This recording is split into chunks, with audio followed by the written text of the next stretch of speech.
Welcome to Telangana వెలుగు. నేను మీ రాజు యువ వికాస్ దాదాపుగా 5 లక్షల మందికి ఇవ్వాలని ప్రభుత్వం టార్గెట్ పెట్టుకుంది. సో జూన్ 2వ తేదీ 4 గంటల నుంచి 6 గంటల మధ్యలో ప్రతి నియోజకవర్గంలో అర్హులు ఎవరైతే ఉన్నారో వారికి నియామక పత్రాలు కావచ్చు, అలాగే రాజు యువ వికాస్ వచ్చినట్లు కూడా వాళ్ళకి పత్రాలు అందజేయనట్టు కూడా తెలుస్తుంది. దీనిపైన బట్టి విక్రమార్క గారు మొదటి నుంచి సమీక్షిస్తున్నారు. సో ఇప్పుడు వరకు అంటే ₹1,00,000 కావచ్చు, అలాగే 2 లక్షల రూపాయలు కావచ్చు, 3 లక్షలు కావచ్చు, 4 లక్షలు వరకు అప్లై చేసుకున్నారు. సో ఇప్పుడు వరకు 16 లక్షల మంది అప్లై చేసుకోవడం అనేది జరిగింది. సో ఇక్కడ ఇస్తుంది కేవలం 5 లక్షల మందికే.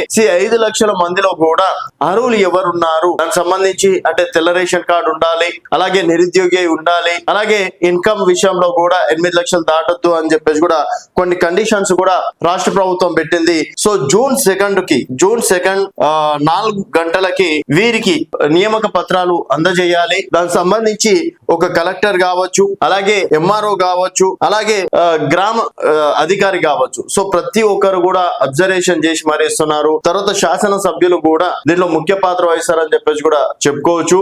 సో నిరుద్యోగ వ్యవస్థని తగ్గించడానికి ఇది ఒక మార్గం కూడా అని చెప్పేసి కూడా బట్టి విక్రమార్క గారు అన్నారు.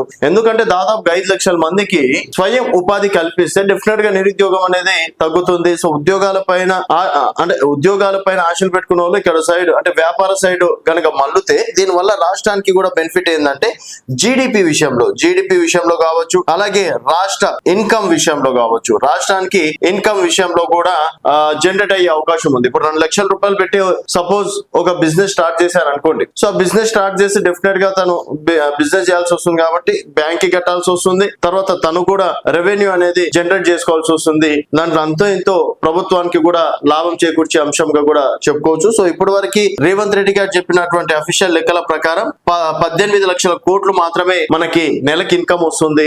అండ్ ఇప్పుడు ఈ 6 గ్యారెంటీల విషయంలో కావచ్చు, 400 హామీలు కావచ్చు, తర్వాత ప్రభుత్వ పథకాల విషయంలో కూడా మరికొన్ని పథకాలు స్టార్ట్ చేయాలి అంటే, అలాగే ప్రభుత్వ ఉద్యోగ విషయంలో డిఏలు కావచ్చు, జీతాలు పెంచడం కావచ్చు, ఇట్లాంటివి చేయాలంటే డెఫినెట్ గా రెవెన్యూ జనరేట్ అనేది కావాలి అని చెప్పేసి కూడా చెప్పుకోవచ్చు. సో రాష్ట్ర ప్రభుత్వం ఈ విధంగా అంటే నిరుద్యోగ వ్యవస్థని మనం కంట్రోల్ చేసిన వాళ్ళం అవుతాము, రాష్ట్ర రెవెన్యూ కూడా మనము జనరేట్ చేసిన వాళ్ళం అవుతాం అని చెప్పేసి కూడా భావించింది. మరి జూన్ 2 నాడు ఎవరికి వస్తాయి ఏంటి అనేది వేచి చూడాల్సిన విషయం. మరి రాజీవ్ యువ వికాస్ పథకం పైన మీ అభిప్రాయాలు కింద కామెంట్ రూపంలో తెలియజేయండి.